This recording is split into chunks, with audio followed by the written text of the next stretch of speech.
Hey, I hope everyone has been journeying in love and grace since the last time we have met. And today we're just going to have a really casual chat about how there's nothing wrong with you and how there's really never been anything wrong with you. I don't know about you, but I have done a lot of things in my life for the approval of my family, the approval of my loved ones, for the approval of a romantic partner, for the approval of society or a group, or just to belong somewhere, to fit in somewhere. And I feel like with being human, it's a rite of passage to want to shift and mold ourselves into what feels like the best version of ourselves that will be deserving of love, or that will receive love, that will have their voices heard. I don't think we're ever alone in the sense of seeking out who we're supposed to be to receive the things that we desire. And when I say the things that we desire, I'm talking about safety, love, being heard, being seen, and just those basic human needs that everyone craves. However, this conversation comes to your soul because, like I said, there's never been anything inherently wrong with you. There's never been anything inherently wrong with me. However, a lot of the times when we talk about the soul, we think about religion. We think about this thing that is so much greater than ourselves, and we get really wrapped up in the complexities of things. And it doesn't have to be complicated. So I want you to detach, if you can, the idea of religion from the existence of your soul. And I think that's going to make this a lot easier for you, because it made it a lot easier for me when I did the exact same thing. So, hello everyone, my name is Ron Natalia, Mindset and Authenticity Coach, and without further ado, let's get into it.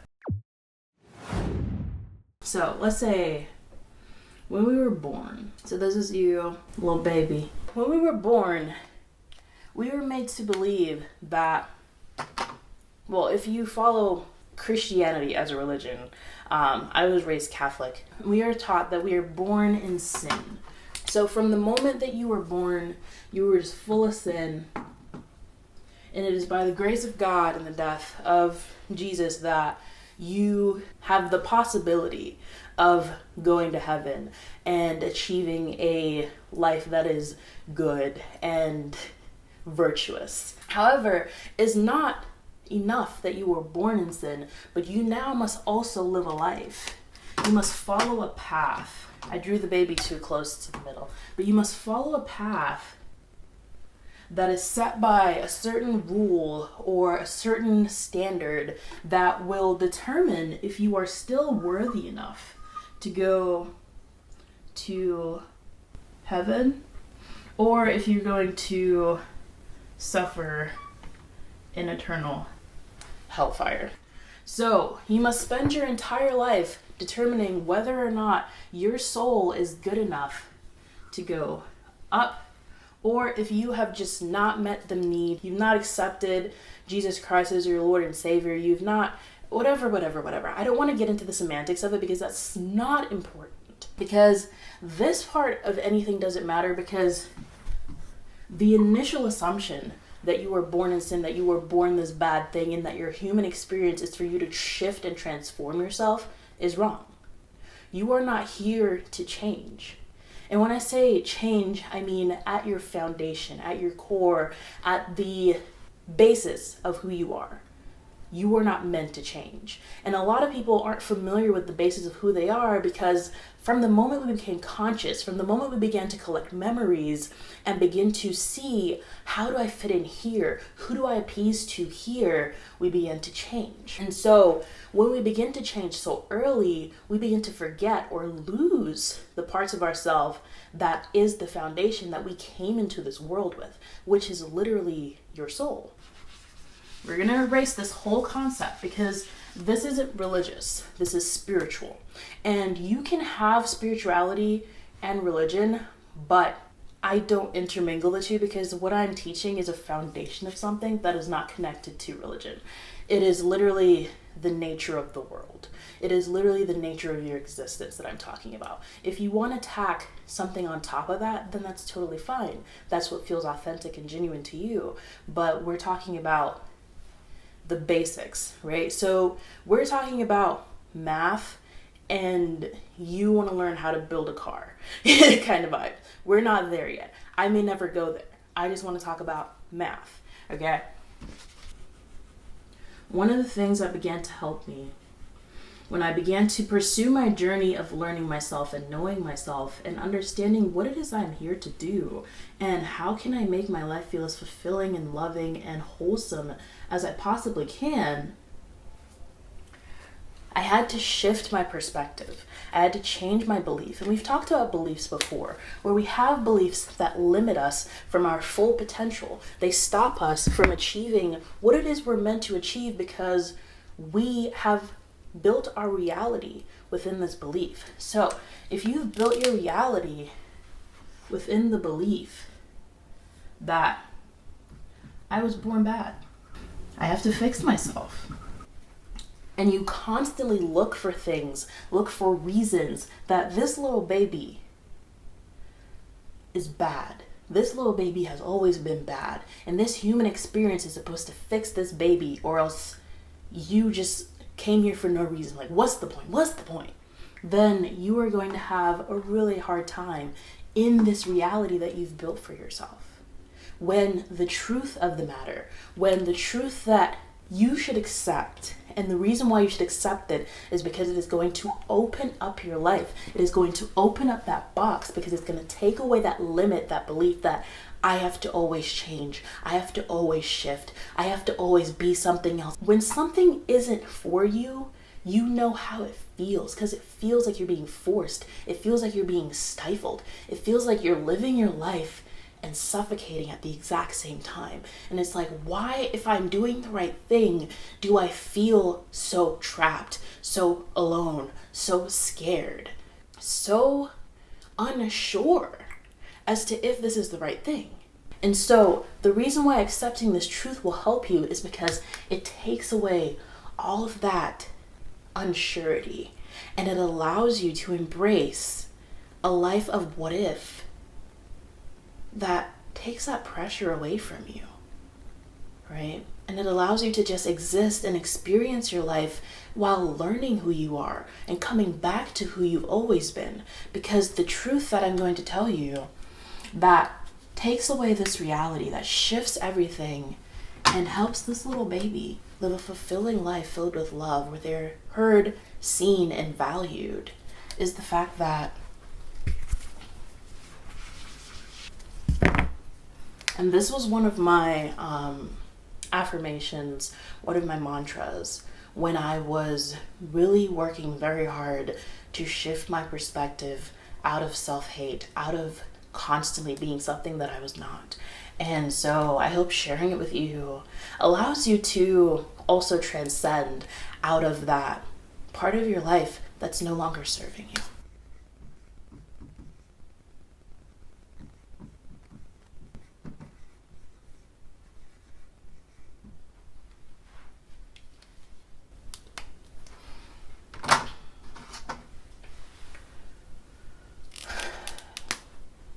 There's nothing wrong with me. Everything is right with me. God made no mistakes when creating me. And when I use the term God, again, we are removing this from religion, because when you were created, whatever created you, whatever you want to say is the reason for your being, did not make mistakes. This world is so intricate that nothing is ever a mistake. And so you have to believe, you have to know, and you have to understand that from the moment you were conceived, from the moment that your path was written, from the moment that you were made to exist, there was nothing wrong with you. I feel like I don't like how this baby's staring into my soul. And change your little eyes, okay, Bubba?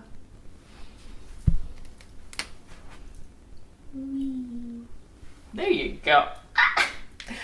Right, so again, there's nothing wrong with me. Everything is right with me. God made no mistakes when creating me.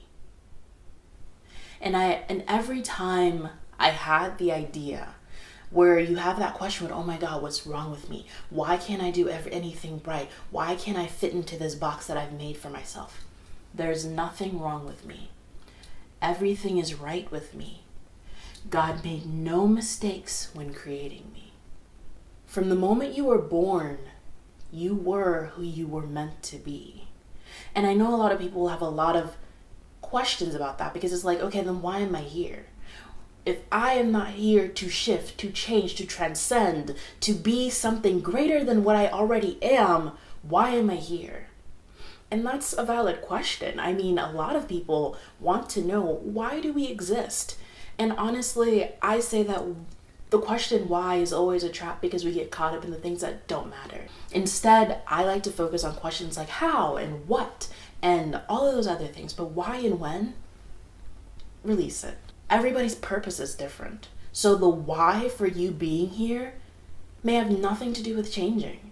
You may live an entire life that is 70 years long just to have had one encounter. But imagine spending your entire life focusing on how you need to fix, how you need to change, how you need to... And that one moment that you were meant to have literally doesn't even impact you or stand out to you in the way that... And I'm not even just going to say in the way that it was meant to, because everything still happens the way that it's meant to. Sometimes it happens, it takes longer, or it happens in a different way, but it will happen. And so, who even knows? Your life may not even be for you. Maybe that one chance encounter that you're meant to have in your 70 years of life is meant to shift the trajectory of someone else's life. So then we come into the question of, why then are we having a human experience? And that's going to come down to your soul and your 4 pillars. And I laugh because I still haven't made that video, even though every video prior to this one has promised that I will make the video. I'm still dancing with it. So it comes down to your 4 pillars, and how do you best serve your soul using those pillars? And so we have this little baby. We know that nothing is wrong with you. Everything has always been right with you. Even the mistakes that you've made, the mistakes that you've made have led to the lessons you were meant to learn. Because again, we are having a human experience. We are in this physical plane. So then everything that is happening to you physically, everything that you feel moved to do, if it is on a soul-based level, it is going to be to refine. We are not changing, we're refining, right? So if we were born a blade, we were always meant to be a blade. However, we can be dull. And so we may need to spend more time sharpening ourselves, right? We're still a blade. We still have that soul-based purpose, the things that make us feel fulfilled, that make us feel like who we are. But now we go down a path in the physical realm that allows us to work on those things, enhance those things, learn more about those things, interact with people who are also involved in those things so we can have community in those things, connection in those things. That's why it's so important to understand that there's nothing wrong with your soul. The moment that your soul came here, it already knew what it wanted. You already knew what you wanted. That's why when we're children, sometimes we just know what we really like. And we carry that liking of those things into our adulthood. For example, when I was a child, I loved dancing. To this day, I enjoy dancing. It feeds my soul. It makes me feel like one of the happiest people alive, And so there was a time in my life where I was like, oh, everyone laughs at me when I dance, or oh, I don't dance as nicely as that other person, so maybe I shouldn't dance anymore. And in the times in my life where I didn't dance, I felt so disconnected from myself. I felt so empty until I reintroduced dance to my life, until I just danced because I like to dance and I like to see myself being happy. And then it became something again that reignited within me. So we can lose who we are initially because, again, when we come into the world, we want to fit in. We want to feel loved. We want to feel treasured. We want to feel valuable. So when we do things that are inherent to our soul. Say like this baby loves to sing. La la la. But when they sing around other people, they don't praise them. They don't say nice things. They're like, you singing again, shut up. So this baby then begins to feel like, is it bad for me to sing? Is it wrong that I'm singing? Or this person be like, oh, you should sing like this. You should sing like that. Oh, you don't sing as good as Beyonce or Aretha Franklin. You should just give up on your dreams. When 2-to-1, the baby probably didn't even want to be Aretha Franklin or Beyonce. They just like singing. But because it's not to a certain standard, because society has made them believe that it's not valuable because they don't do it a certain way, this baby stops singing. But this singing is a part of their soul makeup. And this singing could be because they're meant to soothe children. They're meant to sing children's songs. They're meant to lead a group of people who also don't sing very well in group singing or connection in these certain ways. So it's like your soul is here for its reason, for its purpose, but it's not always put into the place where it is immediately valued. And you have to dig it back up once you've felt all of the hardship that comes with suppressing it, that comes with stifling it, because you want to appease this one and that one. And you're so afraid of being alone. But when you have your soul, you were never alone, because your soul is going to bring into your life like a magnet. That's a bad looking magnet. Your soul is going to bring into your life like a magnet all of the people that are meant to be there. All of the people that are going to appreciate who you are at your core, in your genuineness, with your honed skills, without the honed skills. Like, there are people that just need you to do it as well as you were made to do it. You don't have to be the best of the best, but you have to be you. And when we live in a world where we think that we have to do things a certain way to get what we need, we begin to again put on that reality that stifles our soul. And once this is here, it blocks that magnetism, because your soul isn't authentic. Your soul isn't expressing its trueness, its true self, right? And so what I want you to take away from this today is that there's nothing wrong with you. Everything is right with you. God, the universe, whoever, when they created you, made no mistakes. You do not exist to be a failure. From the moment you were created, from the moment you breathed life, breathed air, you were a success, for whatever that reason may be. So release this idea that your life has to fit into a certain mold.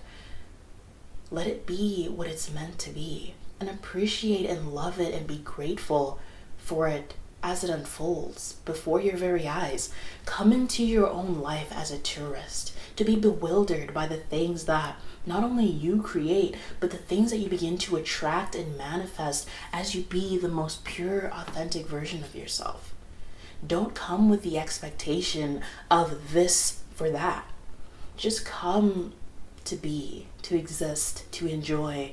And I know this can be really hard when we live in a society where we have to do things for money to be able to live and exist and enjoy. But hopefully, if you have created a list, right?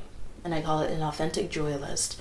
And if you have connected to your 4 pillars, then you can still find little pockets in your life, in your day, where you are still yourself. You are still connected to yourself. You are still expressing the truest version of yourself, no matter where you are. And it is the knowing of this, the knowing that nothing is wrong with you, that empowers you to live a life that is vastly different than someone that believes that they're bad, they were born bad, and everything they do is bad. And I think it makes you feel defeated. It defeats you before you even get into the ring. It takes away your will to fight, because it's like, how can you tell me that the match is rigged, and that no matter how hard I fight, I still might not win. There's still a very low chance that I might not win, because if I fuck up once, I'm toast. That's not very inspiring, and that's not true. That is not what you're meant to believe. I think it is a belief based in fear, and I think fear controls. And when you allow fear to fester, when you build your life on the foundation of fear, your life is not in your control. All right, my loves, I think that's going to be it for me for today. I hope you guys have a wonderful, beautiful life and continue to journey in love and grace until I see you next time. I love you so much. Bye-bye.